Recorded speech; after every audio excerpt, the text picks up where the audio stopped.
Hello, welcome to the channel. My name is JonHut, and today I want to share with you 10 tips that I wish I knew when I start. So let's go with the tip number 1, which is gain staging. But hold on, not the way as you think. With this simple but effective trick, I can always have a similar level across all of my production. And I'm also sure that I always have between -7 and -6 dB of headroom. So let's go to FL Studio and let me show you how I have it set up on my template.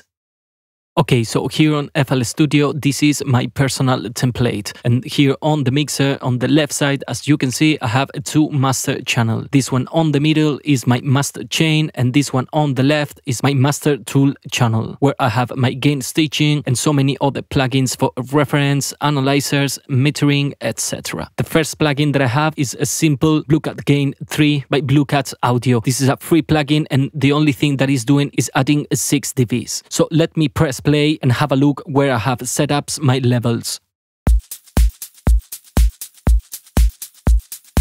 As you can see, I'm hitting almost 0 dB. And if I bypass the plugin, let's have a look where are the levels now.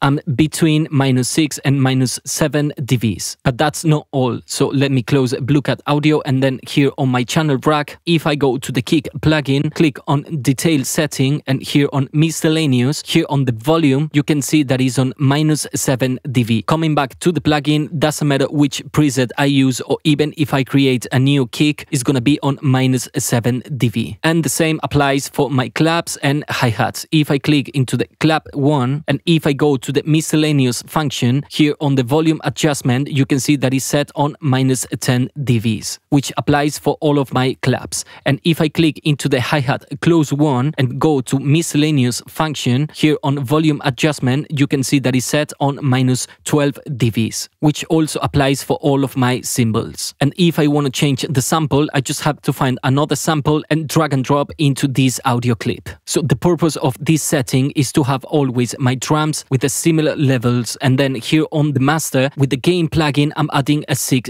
dB. And then when I have my mix done and I'm almost ready for the master, I just have to disable this plugin, and I'm sure that I have between -6 -7 dB of headroom. Okay, now let's go with the tip number 2, which is using a reverb as a send. Now, I remember back on time at the beginning of my career that I use reverb as an insert. Now, definitely not on every single channel, but I put a reverb as an insert on most of my groups. And I couldn't figure out why I could never achieve a professional sound. So I decided to change my workflow and start using a reverb as a send. And since then, I could definitely improve the quality of my productions. So let's go to FL Studio and let me explain you how it's set up all of these sends. Okay, back on FL Studio, here on the mixer, on the right side, I have all of my groups, sends, and master groups. I can hide it, and if I need it, I can show up. And these 4 channels in blue are my sends. So I have a plate reverb for a drum, a plate reverb for a music, a long reverb, and a delay. And normally the reverb for the music and the reverb for the drum are pretty similar. And depending on the song that I'm working, I might change some settings like decay or pre-delay. I also have an EQ on each of these sends just to fine-tune, and also a frequency balance and a mute plugin on each send, which doesn't affect the sound at all. I use it only for mute and solo with Stream Deck. Okay, let's have a look to the tip number 3, which is add randomness to your production. Now, there is so many ways to add randomness to your production, with automations, with LFOs, etc. And there is also plenty of parameters to add randomness, like a cutoff, volume, pan, ADSR, etc. But I can guarantee you that if you start to applying randomness to your production, it will definitely feel more organic and less robotic. And now let's have a look to the tip number 4, which is a simple rule that I apply into my workflow, and basically consists to never ever automate the volume fader or the pan knob of the mixer. If I want to create an automation of the volume or the pan of a track, there is so many ways to do it, but my favorite one is to add a simple frequency balance where I can automate the volume or the pan. And by doing that, I'm always sure that the volume fader and the pan knob of the mixer are exclusively for a mix purpose. Let's continue with the tip number 5, which is the power of a group. So let's go to FL Studio and let me explain you my workflow. Back on FLX Studio, here on the mixer, let me explain you my workflow. Here on the left side of the mixer, I have a master tool channel, my master chain, and a channel for reference. Then here on the middle, these are all of my individual channels. And here on the right side is where I have all of the groups and the two main grabs, one for drums and another for the music. So the system is pretty simple. Here on the individual channels, I adjust volume, I clean up the sounds, and apply some sound design depending on what I'm looking for. And when I have all of these individual channels ready, then I jump into the main grabs where I work on each individual group to adjust levels, applying compression, and find space on the mix. And when I have a job done is where I'm going to the master grabs, one for the drum and another for the music, where I normally use these two channels to have all of my drums and the music under control. And when I have ready, then is when I jump into the master chain and I apply the mastering.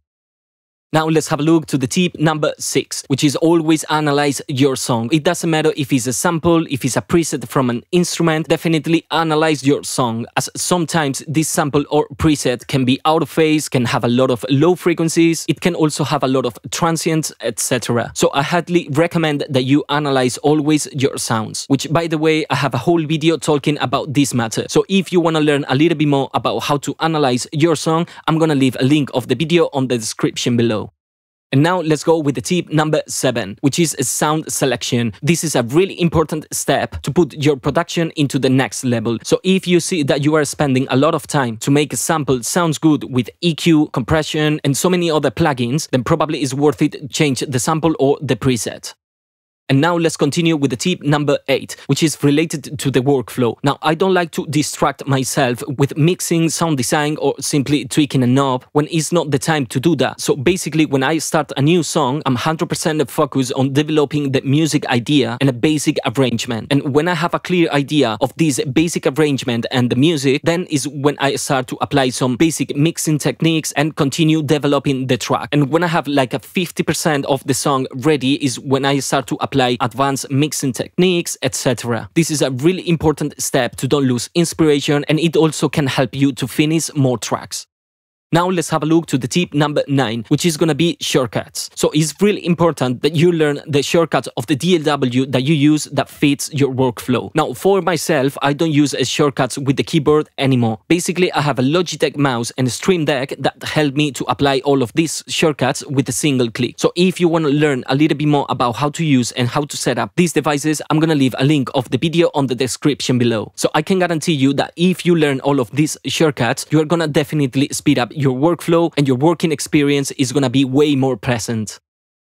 And last, let's have a look to the tip number 10, which is going to be the importance of organization. Now, I consider myself as a really organized person. And in my opinion, there is so many advantages to have your projects organized. And the way how I do it is by using my template every time that I start a new project. It can definitely help you to understand all projects and also for collaboration. Now, don't get me wrong, organization is not going to make your track sounds better, but it definitely going to help you to understand your track better and make your working experience way more pleasant. So these are my 10 tips for music production that I wish I knew when I start. Hope you like and learned something from this video. If you have any question, please leave a comment below. Thank you very much for watching. My name is JonHut.